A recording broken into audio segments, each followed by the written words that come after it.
Assalamualaikum warahmatullahi wabarakatuh.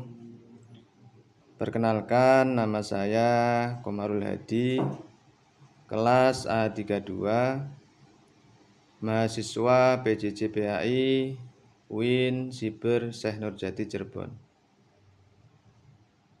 Di sini saya akan menjelaskan tentang pendidikan luar sekolah dalam konteks pendidikan Islam, guna memenuhi tugas mata kuliah pendidikan PAI luar sekolah.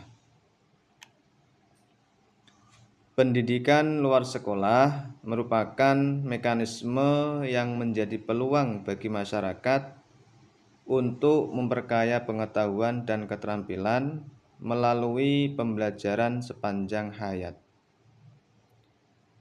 Pendidikan luar sekolah berperan dalam membantu sekolah dan masyarakat untuk memecahkan masalah pendidikan.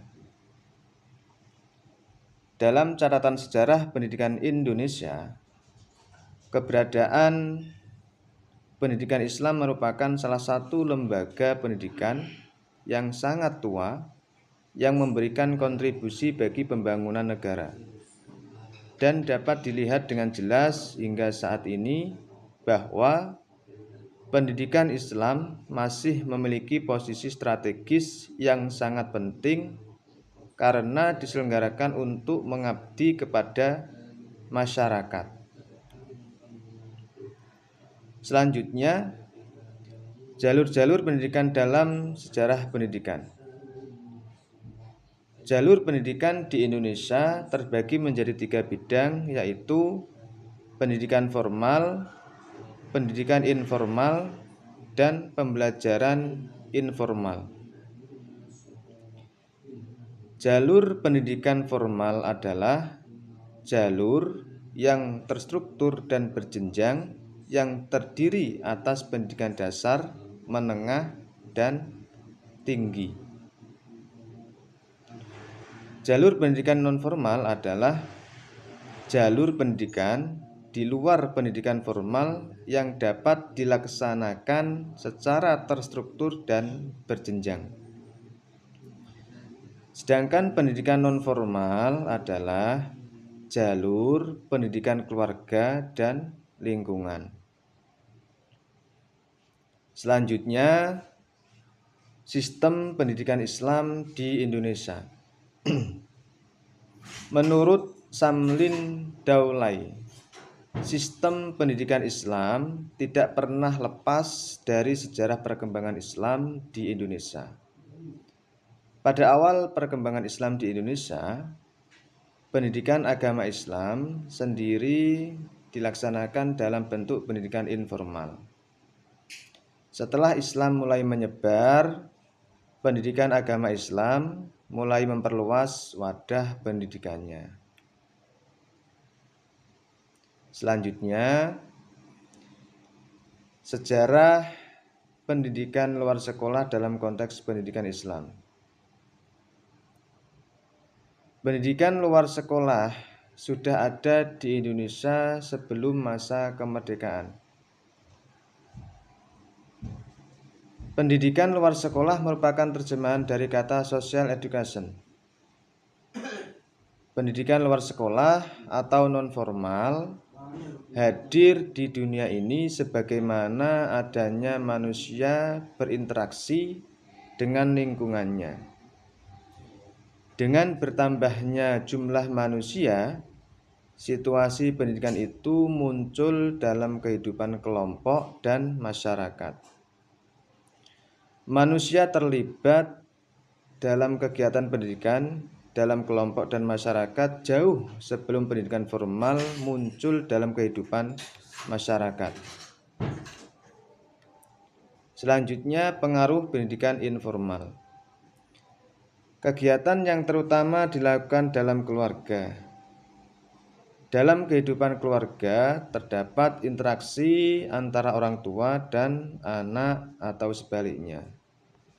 Pada dasarnya, tindakan-tindakan tersebut merupakan akar dari pertumbuhan pendidikan seperti yang dikenal saat ini. Selanjutnya, pengaruh tradisi masyarakat. Masyarakat memiliki tradisi dan adat istiadat yang mendorong orang untuk belajar, berusaha, dan bekerja sama. Kegiatan pembelajaran dilakukan untuk melestarikan dan mewariskan budaya dari satu generasi ke generasi berikutnya. Selanjutnya, pengaruh agama. Agama dapat memotivasi masyarakat bahwa belajar merupakan kewajiban yang ditetapkan oleh Allah bagi setiap orang. Syarat utama yang harus dipenuhi setiap individu untuk kegiatan belajar adalah kemampuan membaca. Oleh karena itu, wahyu pertama yang diturunkan Allah kepada Rasul-Nya untuk disampaikan kepada manusia adalah perintah membaca. Selanjutnya, aspek pelestarian budaya. Pendidikan yang utama dan terpenting adalah pendidikan yang berlangsung dalam lingkungan keluarga, di mana di situ ada ayah, ibu yang berperan sebagai pendidik. Aspek teoritis. Salah satu landasan teori keberadaan PLS adalah teori Philip Haji Combs. Tidak ada lembaga pendidikan formal, informal, dan non-formal mampu secara mandiri memenuhi semua persyaratan belajar minimal yang esensial. Berdasarkan teori di atas, dapat dikatakan bahwa keberadaan pendidikan tidak hanya penting bagi sebagian orang saja, tetapi mutlak diperlakukan atau diperlukan bagi masyarakat.